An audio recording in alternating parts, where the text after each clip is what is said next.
All right, team, it is time for another Lendr update podcast, which are my favorite. And if you don't like it, that's okay because I'm still going to do it. So we have been working hard. As always, we have got a big long list of brand new updates, which are really exciting for me to announce.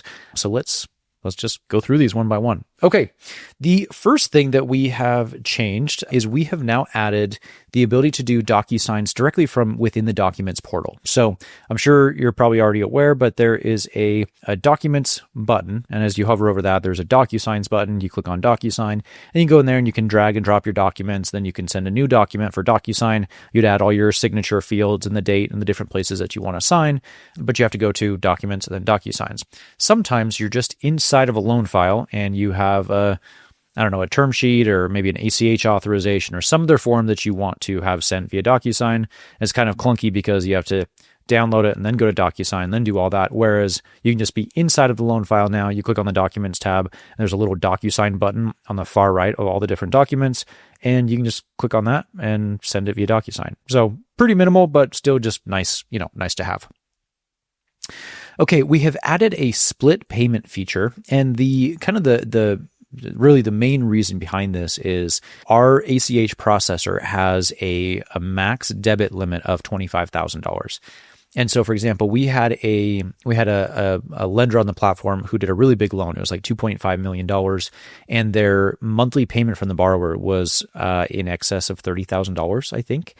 And so it would try to process, and then it would fail just because it exceeded the transaction limits. So we have now added a split button, and it's on the payments page right next to like the edit and delete button.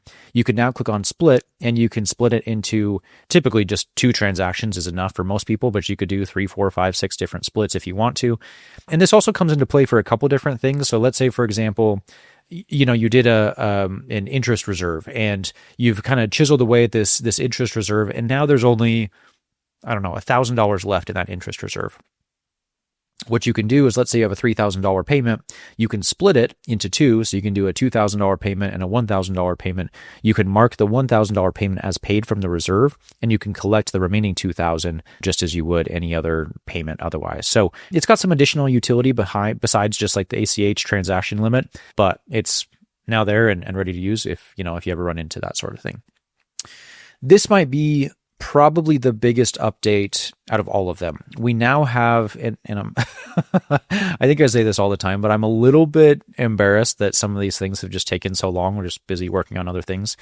We now have an external loan application, which is humongous because we've had a lot of people request this. And the main reason behind this is we've noticed that there's been some conversion issues or a lot of drop off from borrowers who are trying to submit a loan application, but they don't want to go through the full process of setting up a portal and then submitting a loan application. And that was my fault. I just kind of naively assumed that would not be an issue, but it has been. So here's the previous process, and here's how it works now. So before, let's say you had a borrower come to you and say, hey, I would like to submit a loan application. Cool. Okay. So what you would do is you would send them an invite, and they would put in their name and their email, and then they would get an email that says, hey, here's your login and your temporary password. And you would go and log in, you'd use that temporary password. You would have to go through a couple steps like changing your password and putting in your, all your personal information. Then you have to put in your LLC information and your EIN and your past experience and things like that. And we started to realize that there are a lot of borrowers who would just drop off. They would just disappear because they're like, oh man, I don't even like it. It felt very like kind of almost scary to them. Not scary is not the right word, but they were like committing to something up front when really what they were looking for is they're just window shopping. They're just like kicking the tires. They're trying to like get quotes from a couple different lenders. Am I going to move forward with you? Am I going to move forward with you? And this was a huge issue because it would just prevent these borrowers from ever even getting through the onboarding flow and then submitting a loan application at all. They would just disappear and drop off. It would never actually get submitted. So now everybody has a unique link, and we're finding that a lot of lenders will go onto their website and they'll create like an apply now button, and it'll just link over to that link that you would grab inside of Lendr in the pipeline view. There's a link that says, application link. And so you link over to that. Whenever someone goes to that, it opens up your loan application form as before. But now, because they're not logged in, they just have to put in their name and their email and their date of birth and their phone number and stuff like that. And then they just go in and submit a loan application like they would previously, assuming they had, gone through the whole onboarding process. So now you can put this on your website. They don't have to do anything. They can just submit a loan application right there from day one. And if they are already a borrower in your system, then it'll just add that loan application to their existing portal. If they are not already a borrower in your system, they will obviously submit the loan application. But once it's submitted, the system will also send them an email to get onboarded into their portal. And so now, even if there is some drop off, which still happens regardless with borrowers, even if there is some drop off or like they're not that serious or they don't really have the deal locked up or what other plethora of reasons that the deal doesn't go through, you still have their information. And if it is something that like there really is meat on the bones, you now at least have the property address and their name and their email and their phone number. So you can call them and you can kind of prod them and be like, hey, are you still doing this? Is this a thing? Or, whatever have you. So this is pretty transformational. And it's really stupid, admittedly, that we didn't have this before, but it's there now. And it's been making a massive difference as far as just like getting loans into the system, which is what everybody needs, right? So huge, huge, huge change. Really excited for that. On top of that, with the loan application, you can now customize it so that it matches your branding and colors. And so at the top of the external loan application, it'll have your logo. And then by default, it'll have the blue banner on top. It'll have a gray background with like a white form. But if you don't like that and you want to have a green banner and a white background or whatever, like you can just go in and change the colors. So very easy to do that. This one is fairly minimal, but still kind of good to know. So if you use our investor opportunities section, that manual override slider, again, this is kind of stupid, but the manual override slider allowed you to say like, okay, this is a $200,000 loan. We're looking for $150,000 in funding. And then you can blast it out to all of your investors. Previously, there was no way to like type in how much you wanted to fund. It was just a slider. And so you would drag and drop it. And it would sometimes you would drag that little slider and it would land on $150,437. And then you would move it just one tick over and it would be like $149,226. And so there was no way to get it exactly to like an even 150,000. So we just add a little input box where you can type in the number that you want. So again, admittedly stupid, but it was something we should have had before that I don't know why we didn't. So it's there. Okay, we have made some pretty big improvements to the user interface for bank accounts. So before there was like, let's say a borrower was going to go in and update their bank account and they had 3 bank accounts. So they had their personal bank account and then they had 2 LLCs. So they had 3 bank accounts total. There was just one screen and there was a little drop down and it would say, which bank account are you modifying? Are you modifying this for LLC 1, LLC 2, or for your personal name? And for whatever reason, borrowers seem to miss that drop down and they would just go right into adding their account and routing number, which is fine. But the account and routing number was not necessarily, you're not filling out the account and routing number for just all of your bank accounts. It's that one individual bank account. So it defaulted to personal bank and they would put in their account and routing number and they would tell their lender, okay, I'm good to go. I've added my bank account. But what they really needed to do was select that drop down and say, pick this LLC and add the bank account to that LLC so that we can draft for that, the specific properties that are in that name. Again, it's just these kind of weird, random, crazy things that you don't even think about, or I didn't even realize would be issues with borrowers doing that. But you get enough like feedback from people over and over and over. They're like, okay, this is becoming a consistent issue, so we need to change it. So now we just improved that. And so now it's a table and it shows all of your different accounts and whether or not it has a bank account linked directly next to it. And so it's really intuitive. It's way easier and we haven't had any issues since. So anyway, improved bank accounts interface. This is kind of cool. So on your loan pipeline, on those cards that you can drag and drop through the different columns, there's a lot of information there. So it has the property address, it has the loan amount, it has the loan type. Is this a purchase or a refinance? It'll show the borrower's name, the co-borrower's name, any tags. It'll show any notes. There's a ton of different information on those cards. like previously it was just set, and this is, this is what you get to see, and that's just how it is. We've now made it where you can choose each one of those individual items, and you can turn it on and off and toggle what you do or don't want to see. And we've also added a new one that shows a counter of the number of days that it's been in the pipeline. So say, for example, most deals typically close within 30 days or less, but if you add that counter, it'll show, hey, FYI, this deal has been in your pipeline for 39 days, and it'll be listed in red once it goes past 30. And so you can know, okay, something's going on. Either I need to like hurry up and get this done, or we need to work with title to clear up some title issues or whatever. It's just a good indicator of how long has this deal been in my pipeline. And so it's now there and available if you'd like to use that. This is a minimal one. We added this for one of our users, and I don't know if many people use this, but it's still there. On the credit check screen, when you go to check a borrower's credit score, like front and center in big, gigantic text, it will show the borrower's credit score. Sometimes, though, we have other lenders who want to use like a different vendor to run their credit. So the credit poll that we have inside of Lendr, it's just a soft poll. Granted, it is free, and so a lot of people like that, but it is just a soft poll. And so it's not as detailed or maybe as accurate. It's still pretty close. But sometimes when people go and run credit with like a hard credit vendor, they'll notice that the number is off by like a couple points. So instead of having a 630, it's like a 637 or, whatever have you. So a user requested the ability to just be able to go in and override that credit score. And so now there's a little edit button, and you can go in and say, okay, instead of a 630, I know they have a 637, and I'm going to now upload my PDF with like my hard pull information and just leave it inside the borrower's profile. So everything is just there and stored whenever you need it. So minimal, but it is there if you want it. This is kind of a cool one that I think we should have had this before as well, but inside of a loan file, you've got all of your tabs up top, right? So if you're making changes to charges, you would click on charges. If you're making changes to payments, you would click on payments. There was a tab for notes. And so, if you want to leave comments or notes like, hey, we're waiting on this, or, I talked to the borrower and he said this, and you just add different notes and comments on the loan file, right?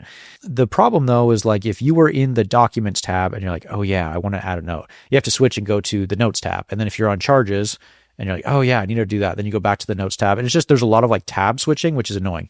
And so now we have made it so that the notes is visible on all of the different screens and all of the different tabs. And it's just a little like a bubble in the bottom right-hand corner that you click on, and this pane will slide out and you can add all of your comments. And then it's visible on all of the different screens. So you don't have to keep like switching back and forth, which is nice.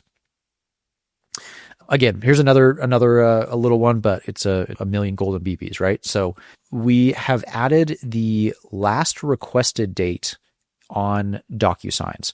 So when you go to the DocuSign view, it shows a list of all of your completed and also pending DocuSigns that are like waiting to be signed. Sometimes you will send a contract or a document for signature, and a borrower just kind of sits on it and they don't do anything. Sometimes they'll open it and read it, but then they'll forget to go back and do it. And so in the past, and we've had this for a while, there's a remind button. So you can click that and it'll send another email reminder, just kind of nudging them to sign that. But we've now added, and this is a request by Robbie, so thank you, Robbie. He wanted to add a column for when was the last time that I sent a reminder. And so just that way you're not like reminding them too often. If you have a lot of documents and get like, I can't remember when I said this last to him. So has it been 2 weeks or has it been 2 days? And so it just shows the last date that you sent a reminder now, and you can click on that and it'll update and refresh. So kind of nice. Okay, this is a really big one. We have made some changes to Dutch versus non-Dutch loans. If you didn't listen to our episode from last week, I encourage you to listen to that if you're not really sure what the difference between Dutch and non-Dutch is. But this one was pretty big. So let's say, for example, we had a $100,000 loan amount. We have a $20,000 construction holdback, and then there's $80,000 that gets dispersed to the borrower when the loan closes for the purchase of the property, right? Now, inside of Lendr, previously, whether you had Dutch or non-Dutch, we would require that you would allocate all $100,000 to the loan, whether it was Dutch or non-Dutch. And so let's say, for example, we had a non-Dutch loan. The payments and everything would still like reflect accurately with Dutch versus non-Dutch, but the system would still require where you would have to enter where is all $100,000 coming from, which is annoying because oftentimes we're starting to find that people will fund a loan, but then they will have different investors come in and fund the draw portion of it, which that's kind of like foreign to me. We don't really operate that way, but that's very common in the industry. Is we'll have one investor who will fund the purchase, and then we'll have another investor or two or three come in and fund the draws. And so the problem was people would say, well, I don't know who the investors are that are going to fund this, these draws. And so it's kind of clunky because you'd have to go in and they would make like fake investors, and they would call it fake investor or fake draw investor. And then they would add that to the loan to get up to their full 100,000. And then what they would do is when they had a real investor come in, they would swap it out with the fake investor. It's just kind of weird anyway. So the biggest issue that we had is not necessarily that, but on the dashboard, it wouldn't show an accurate breakdown of a true representation of where your capital was at. And so it would say, well, you're using 100,000, but you're not really using 100,000 because only 80 is deployed, and then you've got another 20 from your fake investor. So long story long, what we have now is we have modified Dutch versus non-Dutch. So if it is a non-Dutch loan, initially you only have to put in the $80,000.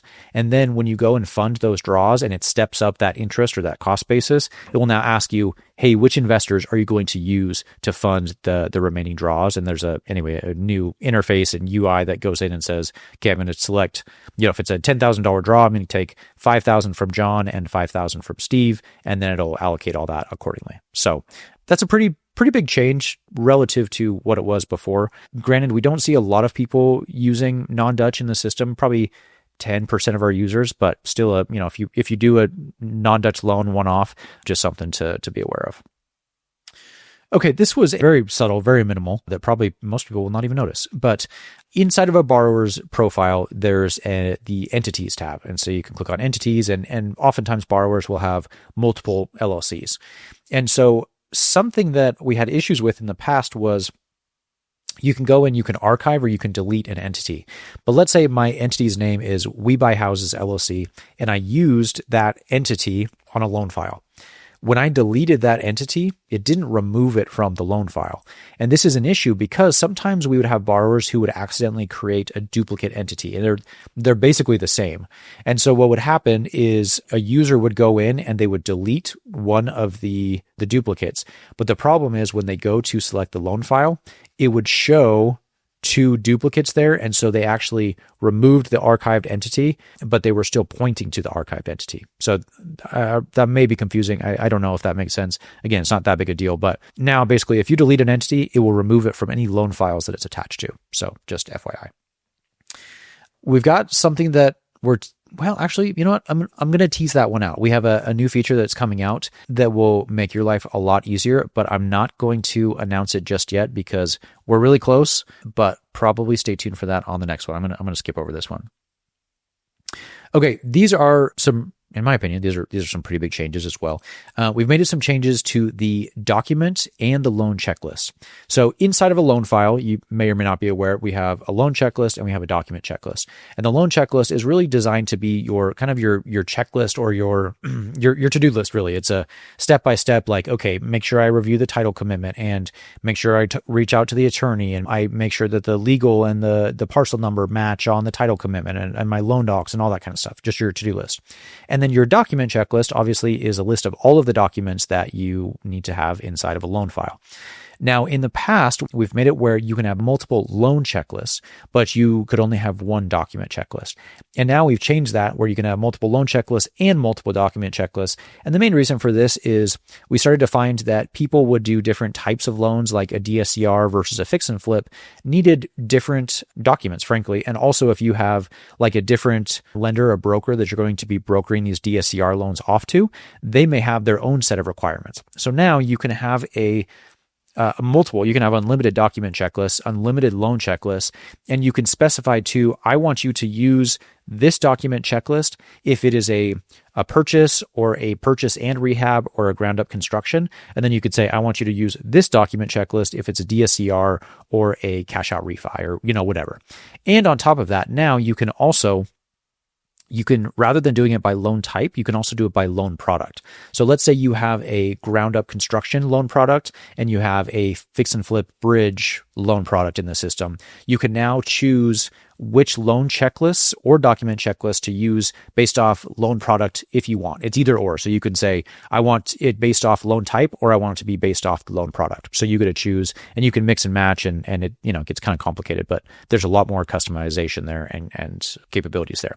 One last thing with the document checklist is previously there was no way to remove an item from the document checklist without going and modifying the template, which was really annoying. So for example, let's say I have my templated list of documents on my checklist, and it says, I want my purchase agreement, my articles of organization, and an ACH authorization.